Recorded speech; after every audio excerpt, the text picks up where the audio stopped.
এসে গেছে বড়দিন, আর বড়দিন মানেই কলকাতাবাসীর কাছে আনন্দ করবার সময়। কলকাতার বড়দিন পালনের অন্যতম কেন্দ্র পার্ক স্ট্রিট ও সংলগ্ন অঞ্চলে আজ যে সমারোহ হয় তা খুব বেশি দিন আগে শুরু হয়নি, খুব বেশি হলে 200 বছরের মতো। শুরুতে অবশ্য শুধু খ্রিস্ট ধর্মে বিশ্বাসীরাই এই উৎসবে যোগ দিতেন, পরে তা অন্যদের মধ্যে ছড়িয়ে পড়ে। এখন তো গোটা পার্ক স্ট্রিট এলাকাটা আলোকমালায় সাজানো হয়, সে সঙ্গে এখানকার অ্যালেন পার্কে থাকে নানান সাংস্কৃতিক অনুষ্ঠানও।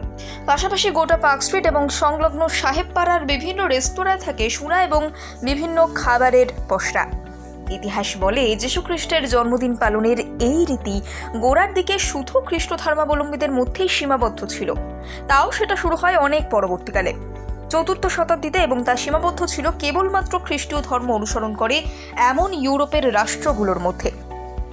খ্রিস্ট ধর্মের প্রসার লাভ করে ইউরোপের বিভিন্ন খ্রিস্টীয় রাষ্ট্র যখন বাণিজ্যের জন্য এশিয়া এবং আফ্রিকার বিভিন্ন দেশ দখল আরম্ভ করল, সেই সময়ে বাণিজ্যিক সংস্থাগুলো সঙ্গে খ্রিস্টীয় ধর্মের প্রচারকরাও এসব দেশে আসতে থাকে এবং যিশুর মাহাত্ম্য প্রচার এবং ধর্মান্তকরণ আরম্ভ করে।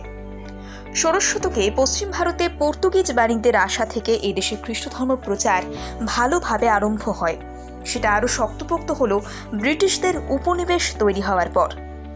কলকাতা শহর ছিল ব্রিটিশ উপনিবেশের প্রথম রাজধানী, তাই বড়দিন পালন করা এখানে বসবাসকারী ব্রিটিশ রাজকর্মচারী এবং ইউরেশিয়ান সম্প্রদায়ের অন্যতম উৎসব হয়ে দাঁড়ায়।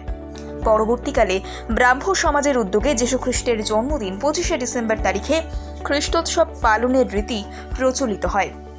ব্রাহ্ম সমাজের দেখা দেখি প্রথমে হিন্দু এবং পরে সর্বসাধারণের মধ্যেও যীশু খ্রিস্টের জন্মদিন এবং গ্রেগরিয়ান ক্যালেন্ডার অনুসারে নতুন বছরকে স্বাগত জানাবার অনুষ্ঠান কালক্রমে সার্বজনীন উৎসবে পরিণত হয়। কলকাতায় বড়দিন এবং ইংরেজি বর্ষবরণ পালনের রীতি বহুকালের। একেবারে গোড়ায় শুধু খ্রিস্টীয় পরিবার এবং সম্প্রদায়গুলোর মধ্যে সীমাবদ্ধ থাকলেও পরে তা আম জনতার মধ্যে ছড়িয়ে পড়ে। ইদানিকালে কলকাতার ক্রিসমাস এবং বর্ষবরণের উৎসবের প্রধান কেন্দ্র হয়ে দাঁড়িয়েছে এসপ্ল্যানেড পার্ক স্ট্রিট এলাকা। অথচ ওই জায়গাটা কলকাতা গড়ে উঠবার প্রথম পর্বে পার্ক স্ট্রিট রাস্তা তৈরিই হয়েছিল বিভিন্ন জায়গা থেকে উচ্ছেদ হওয়া দরিদ্র শ্রেণীর লোকজনদের থাকার জন্য। পার্ক স্ট্রিট নামকরণ অনেক পরে হলেও রাস্তাটা তৈরি হয়েছিল 1762-তে। সেই সময় ওই রাস্তার পূর্ব দিকে ছিল অনেকগুলো খ্রিস্টান কবরখানা, তাই লোকমুখে রাস্তাটার নাম হয়েছিল গোরস্তান কা রাস্তা, আর সাহেবরা বলতো বিউরিয়াল গ্রাউন্ড রোড। 19বিংশ শতকের গোড়ার দিকে লটারি কমিটি ওই এলাকা থেকে দরিদ্র লোকজনদের বাস তুলে দিয়ে ইউরোপিয়ানদের বাসস্থান তৈরি করে।